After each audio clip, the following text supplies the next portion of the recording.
अरे आज तो आजादी का दिन है दोस्त, सो क्यों रहा है? अरे वही यार, छुट्टी तो है तो सोने का है, तो छुट्टी का दिन है तो सो रहा हूँ। नहीं दोस्त, आज आजादी का दिन है, आज छुट्टी का दिन नहीं। क्या भाई यार, तू ये सब कुछ बता रहा है? तुझे अगर इतना ही पता है आजादी के बारे में तो मुझे भी बता दे। जरूर दोस्त।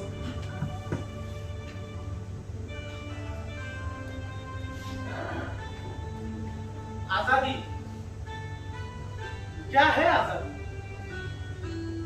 किस बात की आजादी? किस सोच की आजादी? वो कहते हैं ना, सरफरोशी की तमन्ना अब हमारे दिल में है, देखना है जोर कितना बाजुए का दिल में है। यही तो नारे लगे थे उस समय जब देश आजाद हो रहा था। अंग्रेजों भारत छोड़ो, साइमन गो बैक, तुम मुझे खून दो मैं तुम्हें आजादी दूंगा। ये मेरी झांसी है और मैं इसे किसी को नहीं दूंगी। यही तो नारे थे। क्या जरूरत थी इन नारों की? क्यों लगे थे ये नारे? देश की आजादी के लिए क्रांतिकारियों ने अपनी जान तक निछावर कर दी और अपनी जान देकर हमारे दिलों में जिंदा रह गए।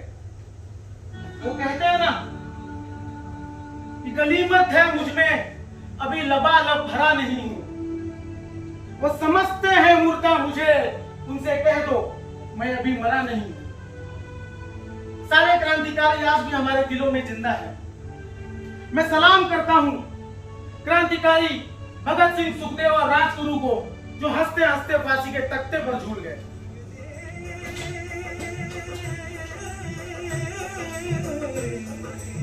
इनकलाब जिंदाबाद, इनकलाब जिंदाबाद, इनकलाब जिंदाबाद। अंग्रेजों भारत छोड़ो, अंग्रेजों भारत छोड़ो, अंग्रेजों भारत छोड़ो। वंदे मातरम, वंदे मातरम, वंदे मातरम।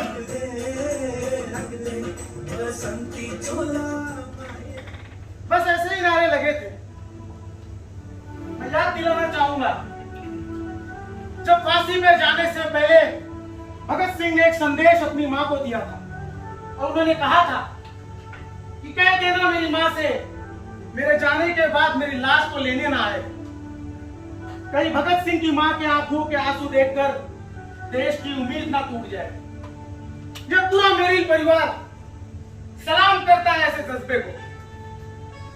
हम सलाम कहते हैं ऐसी हिम्मत को कि देश के नौजवान क्रांतिकारियों ने हमें आजादी दिलाने के लिए अपनी जान तक निछावर कर दी।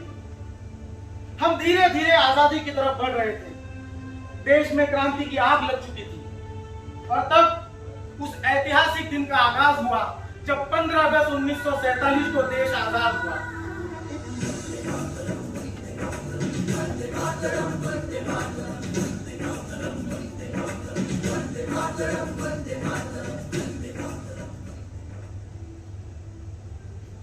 हमें आजादी मिल चुकी थी। पूरा देश खुशी में झूम रहा था। याद करिए उस ऐतिहासिक भाषण को जब लाल किले की प्राचीर से पंडित जवाहरलाल नेहरू ने उस भाषण को पढ़ना शुरू किया था।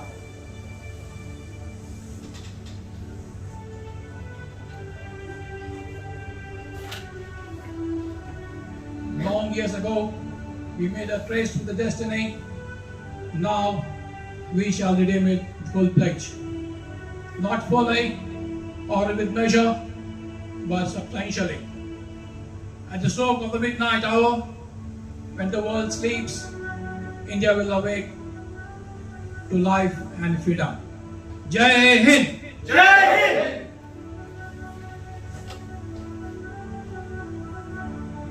देश आजाद हो चुका था। पूरा देश खुशी में झूम रहा था। सूरज की किरणें जब देश की सरजमी पर पड़ी, पूरा देश तिरंगे में बदल चुका था। देश के हर कोने में तिरंगा झंडा आजादी की खुली हवाओं में झूम रहा था। लेकिन देश के सामने अभी भी सबसे बड़ा सवाल आकर खड़ा था कि अब आगे क्या होगा? इस देश को चलाया कैसे जाएगा? इस देश का मुखिया कौन होगा? लोगों के अधिकार क्या होंगे? इस देश का स्वरूप और प्रारूप क्या होगा।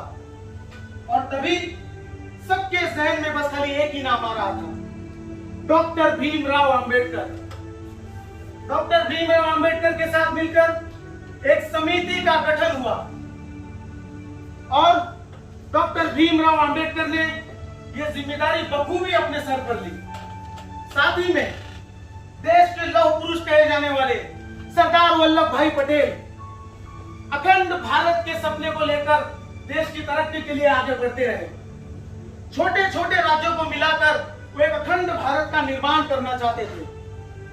कश्मीर से लेकर कन्याकुमारी तक पूरा देश एक साथ एक परिवार की तरह रहे, यही उनका सपना था। और तब और एक ऐतिहासिक दिन का आगाज हुआ जब 26 जनवरी 1950 को देश ने अपना पहला गणतंत्र दिवस मनाया। उस समय के तत्कालीन राष्ट्रपति डॉक्टर राजेंद्र प्रसाद ने बड़े गर्व के साथ लाल किले की ध्वजा पर तिरंगे झंडे को लहराया। ये देश में पहली बार हो रहा था, देश में अब बदलाव था। उस समय के हमारे जो चीफ गेस्ट थे वो थे इंडोनेशिया के राष्ट्रपति।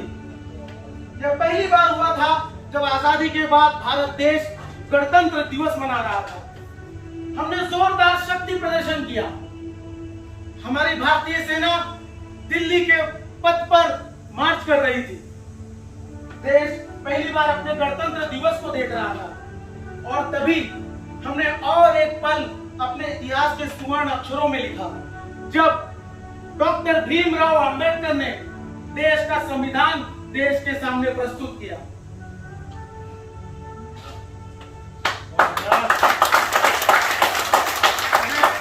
डॉक्टर भीमराव अंबेडकर मसूदा समिति से निश्चित की गई संविधान को प्रस्तुत करता हूं और अब मुझे पूरा विश्वास है कि इस संविधान से अपना देश नई राह पर जाएगा। ये सिर्फ एक संविधान नहीं है बल्कि देश की आत्मा है और मुझे पूरा भरोसा है कि ये संविधान अपने देश को नई ऊंचाइयों पे लेके जाएगा।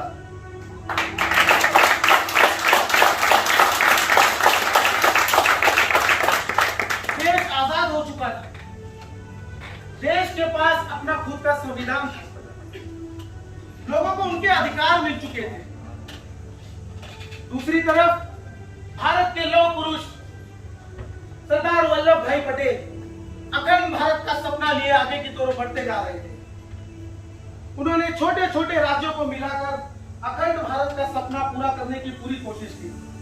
आइए देखते हैं उनके विचार क्या थे। हमें आजादी तो मिली थी लेकिन मेरा देश टुकड़ों टुकड़ों में बटा था। ये छोटी छोटी रियासतों को हमें एक सूत्र में बांधना था लेकिन ये इतना आसान नहीं था।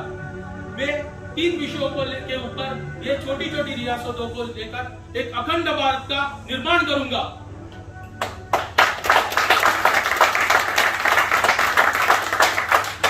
दोस्तों, हमें आजादी मिली, हमें संविधान मिला, हम अखंड भारत की ओर बढ़ते चले जा रहे थे।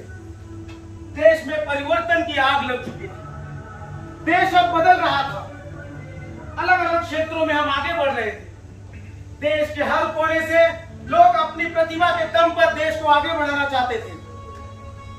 देश में बहुत सारी चीजें पहली बार हुई। विज्ञान से लेकर कला के क्षेत्र तक हम आगे बढ़ते जा रहे थे। ये जो चीजें पहली बार हुई, पूरा देश स्तब्ध था, आश्चर्यचकित था कि कोई देश गुलामी की जंजीरों को तोड़कर इतनी जल्दी आगे कैसे बढ़ सकता है। आइए देखते हैं वो क्या चीजें थी जो पहली बार हुई।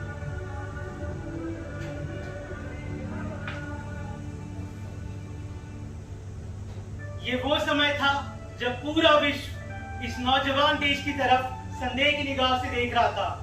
क्या ये गरीबी की रेखा के नीचे वाला देश कुछ कर भी पाएगा? उस समय 1951 में सबसे पहले एशियन गेम्स का न सिर्फ आयोजन किया बल्कि 15 स्वर्ण पदक जीतकर ये साबित किया कि ये नया भारत है।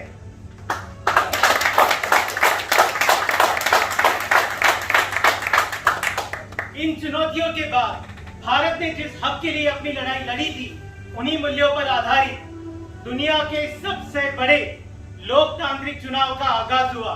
ये चुनाव 5 महीने चला, जिसमें 17 करोड़ लोगों ने अपने मतदान के अधिकार का उपयोग करते हुए अपना खुद का प्रशासन चुना। ये चुनाव आज भी दुनिया के इतिहास में द ग्रेट एक्सपेरिमेंट के नाम से सराहा जाता है। ये वो समय था जब विज्ञान चुनिंदा देशों के साथ था और तभी ऐतिहासिक समय में भारत ने पहली बार एटॉमिक रिएक्टर बनाकर भारत के नाम को और एक चांद लगा दिया था और समृद्ध भारत की ओर एक कदम था। प्राचीन काल से ही कला और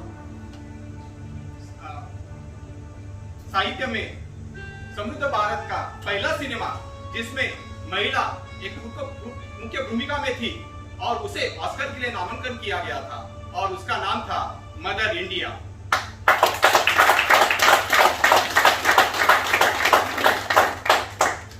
एक तरफ अखंड भारत का निर्माण हो रहा था, वहीं दूसरी तरफ खेल विश्व में भारत अपना दबदबा कायम रखते हुए भारत पाकिस्तान के बीच खेले गए पहले टेस्ट मैच में भारत ने पाकिस्तान को 1 पारी और 70 रनों से हराकर पहली बार जीत हासिल की।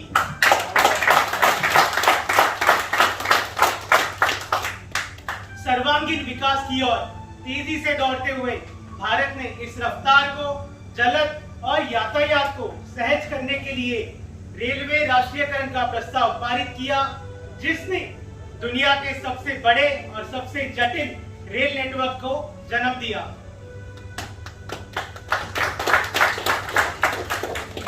कौन कहता है आजादी इतनी आसानी से मिली? वो कहते हैं ना, लगेंगे हर बरस मेले शहीदों की चिताओं पर, वतन पे मिटने वालों का यही नामो निशान होगा। आजादी तो मिली, हम आगे भी बढ़ रहे थे और इस तेजी से आगे बढ़ रहे थे कि अब हमें रोकने वाला कोई नहीं था। ध्यान से देखिए इस भीड़ को, ये कोई आम भीड़ नहीं है, हम इस भीड़ का हिस्सा है। आज हम सब भारतीय हैं। आज हमारा कोई नाम नहीं, कोई पहचान नहीं, कोई धर्म नहीं, कोई जात नहीं। बस जरूरत है तो अपने अंदर के भारत को जिंदा करने की। हम सब के अंदर एक भगत सिंह, एक सुखदेव और एक राजगुरु है। बस जरूरत है तो अपने अंदर के इंकलाब को लाने की। आज हमारे पास एक सुनहरा मौका है। हम जिस मकाम पर है, जिस देश में भी जाते हैं, बड़े गर्व से कहते हैं कि हाँ, हम भारत से हैं। बस अपना सर्वश्रेष्ठ योगदान देकर हमें इस देश को आगे बढ़ाना है। मेरे परिवार की तरफ से मैं उन शहीद क्रांतिकारियों को दिल से सलाम करना चाहूंगा। और दोस्तों, वो कहते हैं ना कि हम अपनी जान के दुश्मन को भी जान कहते हैं। मोहब्बत की इसी मिट्टी को हिंदुस्तान कहते हैं। ये कोई नाटक नहीं, ये कोई किस्सा नहीं, ये कोई कहानी नहीं, ये तो वो सच्चाई है जो हम अपने दिल में लेकर बड़े गर्व से आगे बढ़ते हैं। भारत यूं ही नहीं रुका। सन 1960 के बाद भारत की यात्रा आगे भी बढ़ी। बहुत सारी चुनौतियों का सामना किया भारत ने और वो तरक्की की राह पर आगे ऐसे ही बढ़ते चला गया। दोस्तों, बस इसी वाणी के साथ मैं अपने शब्दों को विराम देता हूं। जय हिंद, जय भारत। भारत माता की जय। भारत माता की जय।